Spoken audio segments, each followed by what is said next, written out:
भजन संहिता 147 उसकी 3 आयत में लिखा है, वह खेदित मन वालों को चंगा करता है और उनके शोक पर मरहम पट्टी बांधता है। आपको ये पाठ बड़े ध्यान से आज समझना है। जो आज पवित्र आत्मा आपको सिखा रहा है। लूका 9 उसकी 12 से 17 आयत में लिखा है, जब दिन ढलने लगा तो बारहों ने आकर उससे कहा कि भीड़ को विदा कर कि चारों ओर के गांवों में और बस्तियों में वो जाके टिकें और भोजन का उपाय करें, क्योंकि यहां वो सुनसान जगह में हैं। यीशु ने उनसे कहा, चेलों को कहा, तुम ही उन्हें खाने को दो।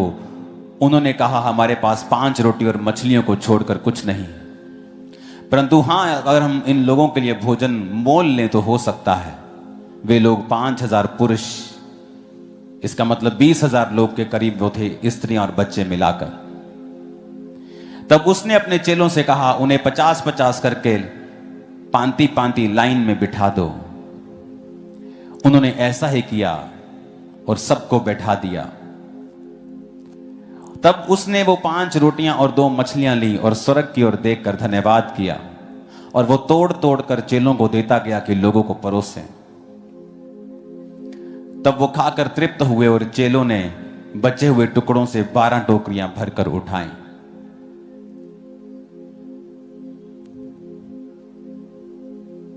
जब आप किसी व्यक्ति को आज देखते हैं मजबूत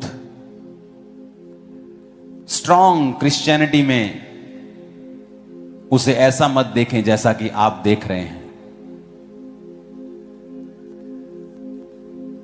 क्योंकि वचन कहता है कि परमेश्वर ने हजारों लोगों को खिलाने से पहले 5 रोटियों को लिया और उन्हें तोड़ा। अगर यीशु मसीह उन 5 रोटियों को 20,000 बंदों को खिलाकर 12 टोकरियां भर के उठा सकते हैं, तो यीशु मसीह के पास इतनी ताकत भी थी कि वो उन रोटियों को बिना तोड़े बढ़ा सके। अगर वो 5 रोटियों को तोड़कर बढ़ा सकता है तो उसमें इतनी ताकत थी कि वो 5 रोटियों को बिना तोड़े भी कह सकता था कि इन्हें ले जाओ और ऐसे ही लोगों को बांटो, और जब तुम बांटोगे ये बढ़ती जाएंगी। पर जीसस क्राइस्ट ने उनको कहा कि लाओ वो रोटियां मुझे दो, और बाइबल कहती जीसस ने वो रोटियों को तोड़ा। उसने उस ब्रेड को ब्रेक किया और वो तोड़ तोड़ कर चेलों को देता गया और वो लोगों को बांटते गए। लोग हैरान हुए कि 20,000 लोग वहां पे मौजूद हैं और किसी का भी पेट खाली नहीं है। सब तृप्त हुए, ओवर खाया सबने। कोई 2 रोटी खाता, उसने 4 खाई। सबने ओवर खाया और 12 टोकरियां फिर भी भर गई। कई बार आप अपने जीवन में सामना करते हैं टूटे हृदय का। आपकी लाइफ में घटनाएं होती हैं। क्रिश्चियन होने के बावजूद भी आप ये मत समझें कि आप पानी में नहीं जाएंगे या आग में नहीं जाएंगे। वचन कहता है तू पानी में होकर जाएगा लेकिन तू वहां डूबेगा नहीं। तू आग में से होकर जाएगा लेकिन वो आग तुझे जला ना पाएगी।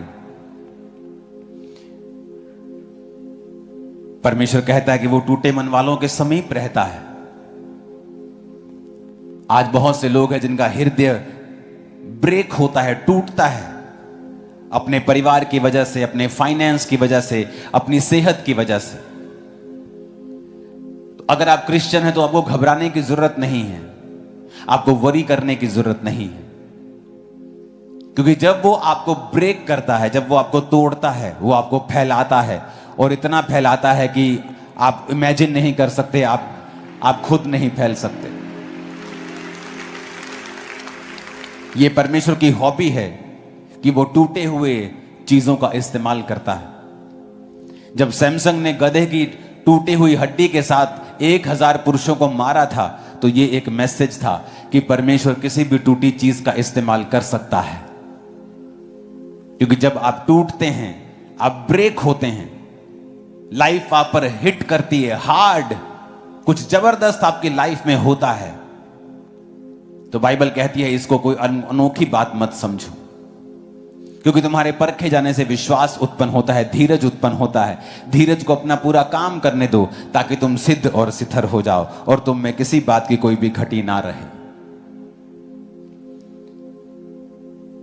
याद रखो, आपको फैलाने से पहले परमेश्वर हो सकता आपको ब्रेक करे।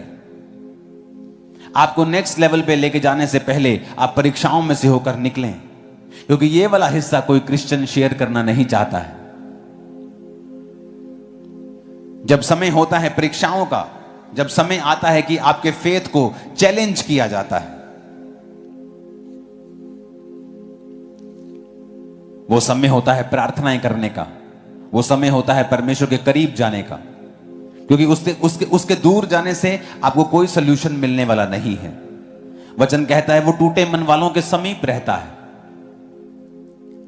मन दो वजह से टूट सकता है। दाऊद का मन टूटा हुआ था पाप के कारण, क्योंकि जब आप पाप करते हैं आपका मन पिस जाता है। जब आप पाप करते हैं आपको रिजेक्शंस आती हैं, आपकी लाइफ में कठिनाइयां आती हैं, आपकी लाइफ में बड़ी मुसीबतें आती हैं। और फिर वो कहता है परमेश्वर तो टूटे और पिसे हुए मन को तुच्छ नहीं जानता, क्योंकि वो रिपेंटेंस के साथ, तौबा के साथ परमेश्वर के सामने आ रहा था कि परमेश्वर मेरे पापों को माफ कर, टूटे हृदय के साथ, रोने वाले हृदय के साथ, कि परमेश्वर मेरे गुनाहों को माफ कर और मुझे फिर से अपनी आत्मा के साथ एक कर, उद्धार का हर्ष मुझे फिर से दे, उदार आत्मा देकर मुझे संभाल। और कई बार परमेश्वर आपको तब भी तोड़ता है जब वो आपको फैलाना चाहता है। आज जो फेथ के जायंट्स आप देखते हैं, जो आप विश्वास के बड़े बड़े हीरो आप देखते हैं, उन्होंने अपने जीवन में टूटे दिलों के साथ वो सालों जिए हैं। दाऊद टूटे हृदय के साथ सालों जिया है। जब एक इतना इंपॉर्टेंट काम उसके घर में हुआ कि परमेश्वर का नबी उनके घर में आया है, आप कैसे भूल सकते हैं अपने बच्चे को? उस देश का एक नबी आपके घर में आया हो और आपने अपने सब बच्चों को बुला लिया हो और आप दाऊद को भूल गए हो, क्योंकि दाऊद एक रिजेक्टेड सन था, एक रिजेक्टेड फैमिली मेंबर था। परमेश्वर जानबूझ के उसके हृदय को तोड़ता था, उसके जानबूझ के हृदय को ब्रेक करता। लिखा है वह अपना कपड़ा फेंक कर शीख उठा। जो कपड़ा उसको पिलाया जाता था उस समय, जो गरीब, जो भिखारी लोग होते थे, उनको एक अलग सा वस्त्र डाला जाता था ताकि उससे लोग जो है उनको भिखारी जाने। उसने अपना वो वस्त्र फेंका। मतलब अभी अंधा है, उसने यीशु मसीह को देखा नहीं है, वो जानता नहीं यीशु मसीह कैसे दिखता है, वो ये नहीं जानता क्या हो रहा है। उसने कहीं ना कहीं यीशु मसीह का नाम सुना था कि वो चंगा करने वाला है। और जब उसको ये पता लगा कि आज मेरे रोड से या मैं जिस जगह पे बैठा हूँ वहां से यीशु मसीह जाने वाला, तो उसने अंधेपन में ही जोर जोर से पुकारना शुरू करा। क्योंकि अगर वो समय वो नहीं पुकारता तो हो सकता है जीवन भर वो अंधा ही रहता, और परमेश्वर ने उसको चंगा करा। तो बताओ ये अंधा विश्वास था कि नहीं था? अंधा विश्वास था कि नहीं था? हाँ, हमारा विश्वास नहीं था। हम तो देखते, हमने तो इतनी सारी गवाहियां देखी, अपने इतने सारे चमत्कार देखे, फिर भी हम कहीं ना कहीं घबरा जाते हैं, डर जाते हैं कि यार काश ऐसा होगा कि नहीं होगा। वो तो अंधा था, उसने कोई चमत्कार देखा नहीं, उसने सिर्फ कानों से सुना था कि यीशु मसीह चंगा करता है। Hallelujah, hallelujah. आज ये अंधा विश्वास प्रभु हमसे भी चाहता है। क्यों यीशु मसीह बोलता है कि तुम जब बोलोगे इस पहाड़ से उखड़ जा तो उखड़ जाएगा। किसी भी समस्या का पहाड़ क्यों ना हो, बीमारी का पहाड़ क्यों ना हो, तो पूरे विश्वास के साथ और अंधे विश्वास के साथ बोलोगे यार मेरा यीशु उखड़, उसको उखड़ना ही पड़ेगा। अगर हम उसको पालने पोसने लग जाएंगे ना तो कभी नहीं जाएगा, उसको भगाना है। Hallelujah, hallelujah. तीमाई के बेटे बर्तिमाई को उस दिन चंगाई मिल गई। यीशु मसीह ने कहा कि जा, तेरे विश्वास ने तुझे चंगा किया। और ये चंगाई केवल चंगाई नहीं थी, एक दया थी। और उसके बाद में उसने जो करा है उस पर नोट करना। आखिर में क्या लिखा है 52वें पद को अगर हम फिर से कोई कर दीजिए जोर से। यीशु ने उससे कहा, चला जा, तेरा विश्वास ने तुझे चंगा कर दिया है। और वह तुरंत देखने लगा और मार्ग में उसके पीछे हो लिया। हालेलुया। यीशु मसीह ने क्या बोला उसको? चला जा। कहाँ जा? अपने घर जा, अपने लोगों में जा, जिनको तू नहीं देखता जा, देख, मिल। पर उसने क्या करा? अब वो उसके पीछे हो लिया। ये उसकी चंगाई का, हमेशा की चंगाई का एक सबूत है कि वो उसके पीछे हो गया, मतलब अब वो चलेगा। अब एक दृष्टांत और देखेंगे हम, जो सेम ऐसे दृष्टांत थे, और वो व्यक्ति देख सकता है। वो व्यक्ति धनाढ्य है, वो भी यीशु मसीह के पास में आता है और यीशु मसीह उसके लिए तो रुकता है। ठीक है। वो कहाँ मिलता हमें? इसकी जस्ट पीछे आएंगे हम, मरकुस उसका 10वां अध्याय, उसके 17 पद से हम आगे तक पढ़ेंगे। यहाँ पर हेडिंग पढ़ना है जगह धनी युवक और धनी जीवन।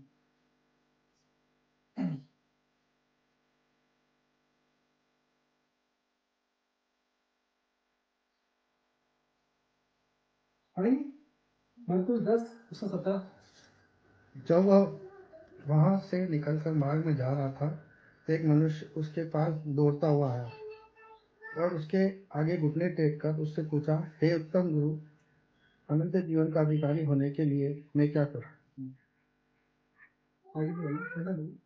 यीशु ने उनसे कहा, तू मुझे उत्तम क्यों कहता है? कोई उत्तम नहीं, केवल एक, अर्थात परमेश्वर। तू आज्ञा को तो जानता है, हत्या न करना, व्यभिचार न करना, चोरी न करना, झूठी गवाही न देना, छल न करना, अपने पिता और अपनी माता का आदर करना। उसने उनसे कहा, हे गुरु, इन सबको मैं लड़कपन से मानता आया हूँ। यीशु ने उस पर दृष्टि करके उसे प्रेम किया और उससे कहा, तुझ में एक बात की घटी है, जा, जो कुछ तेरा है उसे बेच कर कंगालों को दे, और तुझे स्वर्ग में धन मिलेगा, और आकर मेरे पीछे हो ले। इस बात से उसके चेहरे पर उदासी छा गई और वह शोक करता हुआ चला गया, क्योंकि वह बहुत धनी था। यीशु ने चारों ओर देखकर अपने चेलों से कहा, धनवानों का परमेश्वर के राज्य में प्रवेश करना कैसा कठिन है। चेले उसकी बातों से अचंभित हुए। इस पर यीशु ने फिर उससे कहा, हे बालकों, जो धन पर भरोसा रखता है, उनके लिए परमेश्वर के राज्य में प्रवेश करना कैसा कठिन है। परमेश्वर के राज्य में धनवान के प्रवेश करने में ऊंट का सुई के नाके में से निकलना जाना सहज है। वे बहुत ही चकित होकर आपस में कहने लगे, तो फिर किसका उद्धार हो सकता है? यीशु ने उनकी ओर देखकर कहा, मनुष्यों से तो ये नहीं हो सकता, परंतु परमेश्वर से हो सकता है। ठीक है, परमेश्वर से सब कुछ होता है। हालेलुया।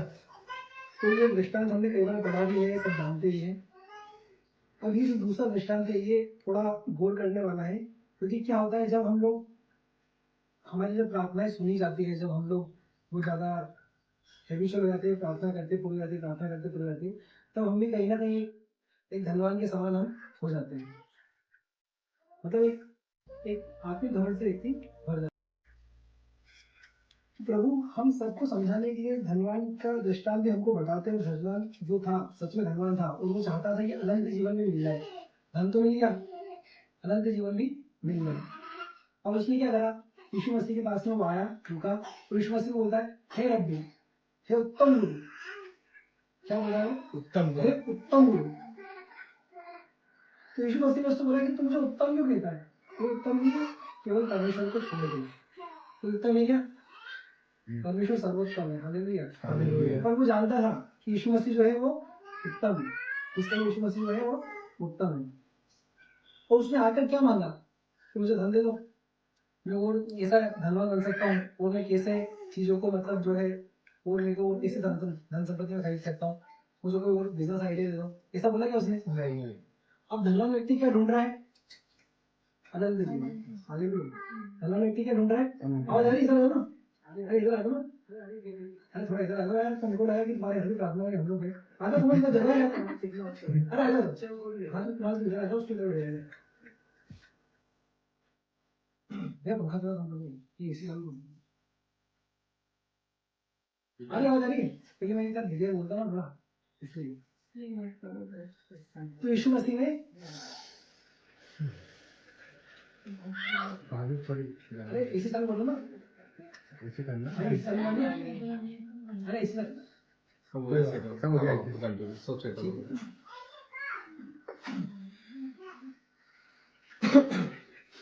तो 17 पद में लिखा है कि हे उत्तम गुरु, अनंत जीवन का अधिकारी होने के लिए मैं क्या करूं? इसको अनंत जीवन नहीं, पर अनंत जीवन का अधिकारी बनाना। शब्दों में जो बाइबल में शब्द लिखे ना, उनके बहुत बड़े महत्व होते हैं। उसको अनंत जीवन का अधिकारी बनता, मतलब उसको धन का तो अधिकारी है, वो उसका बहुत धन है, बहुत सारी चीजें है, पर उसको अनंत जीवन का भी अधिकारी होगा। अब अनंत जीवन का अधिकारी होने के लिए उसको पे करना पड़ेगा।